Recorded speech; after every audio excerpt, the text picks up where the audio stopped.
দিনভর নানা নাটকীয়তার পর গাজার খুব নিকটে এসে থামতে হলো আন্তর্জাতিক ত্রাণবাহী নৌবহরকে। নৌযানগুলোর পথ আটকাতে জলকামান থেকে পানি ছোঁড়া সহ বিভিন্নভাবে বাধা তৈরি করে ইসরায়েলি বাহিনী। সশস্ত্র অভিযানের মাধ্যমে চালানো হয় ধরপাকড়। ৪৪টি জাহাজের মধ্যে একটি ছাড়া বাকি সবগুলো আটক করে আশদোদ বন্দরে নেওয়া হয়েছে। আইনের তোয়াক্কা না করেই আন্তর্জাতিক সমুদ্র সীমা থেকে নৌবহরের ৫ শতাধিক যাত্রীকে তুলে নিয়ে গেছে তেল আবিব। জেনেক্সে শিফট করো, লাইফকে লিফট করো। আন্তর্জাতিক আইনকে বুড়ো আঙুল দেখিয়ে বুধবার মধ্যরাত থেকে সুমুদ ফ্লোটিলার নৌযানগুলোকে ঠেকাতে নানা তৎপরতা শুরু করে ইসরায়েলি বাহিনী। ব্যাহত করা হয় যোগাযোগ ব্যবস্থা। এরপরও থামেনি নির্ভীক মানবাধিকার কর্মীরা, অব্যাহত রাখে তাদের অগ্রযাত্রা।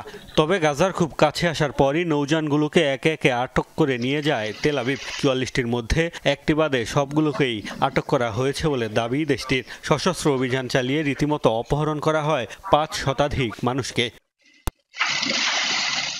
নৌযানগুলো যে ইসরায়েলি বাহিনীর আক্রমণের শিকার হয়েছে, বুধবার রাতে ভিডিও বার্তায় সেটি জানিয়েছিলেন বহরের জাহাজে থাকা বাংলাদেশের আলোকচিত্রী শহীদুল আলম।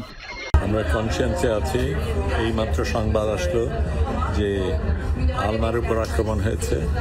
খানিক্ষণ পরে ওখান থেকে সিগনালে থেমে গেল। এখন আমরা সবাই এখানে জড়ো হয়েছি, সবাই উদ্বিগ্ন। এখানে বসে বিভিন্ন জায়গা থেকে আমরা রিপোর্ট দিতে চেষ্টা করছি। আলমা একদম শুরুর দিকে ছিল, আমরা শেষের দিকে। বর্তমানে সুমুদ ফ্লোটিলার যাত্রীদের রাখা হয়েছে আশদোদ বন্দরে। ধারণা করা হচ্ছে এখান থেকে তাদের নেওয়া হবে দেশটির হাই সিকিউরিটি কারাগারে। আগে থেকে ইসরায়েলি বাহিনীর হাতে আটকের আশঙ্কা ছিল আলোচিত পরিবেশ কর্মী গ্রেটা থুনবার্গের। পূর্বে ধারণকৃত ভিডিওতে তাই নিজে সহ সবার মুক্তির দাবিতে আওয়াজ তোলার আহ্বান জানান, যা প্রকাশ করা হয় তার আটকের পর। আমার নাম গ্রেটা থুনবার্গ, আমি সুইডেনের নাগরিক। যদি আপনি এই ভিডিওটি দেখে থাকেন তাহলে বুঝবেন ইসরায়েলি বাহিনী আমাকে অপহরণ করে নিয়ে গেছে। আমাদের মানবিক মিশনের লক্ষ্য ছিল অহিংস এবং আমরা আন্তর্জাতিক আইন মেনে চলেছি। সবার অবিলম্বে মুক্তি দেওয়ার জন্য দয়া করে আমাদের সরকারের কাছে দাবি জানান। আন্তর্জাতিক সমুদ্র সীমায় ইসরায়েলের এমন আগ্রাসী আচরণে উঠেছে সমালোচনার ঝড়। আটক হওয়া নিজ নিজ দেশের নাগরিকদের নিরাপত্তার দাবি জানিয়েছে স্পেন, আয়ারল্যান্ড, মালয়েশিয়া, পাকিস্তান সহ আরও বেশ কয়েকটি দেশ।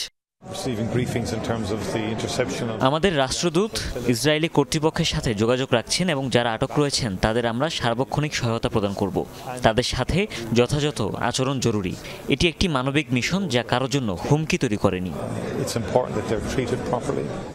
এর আগেও কয়েকবার আন্তর্জাতিক ত্রাণবাহী নৌবহর আটকে দিয়েছে ইসরায়েল। তবে গ্লোবাল সুমুদি ছিল এ যাবৎকালে গাজার উদ্দেশ্যে যাত্রা করা সবচেয়ে বড় বহর।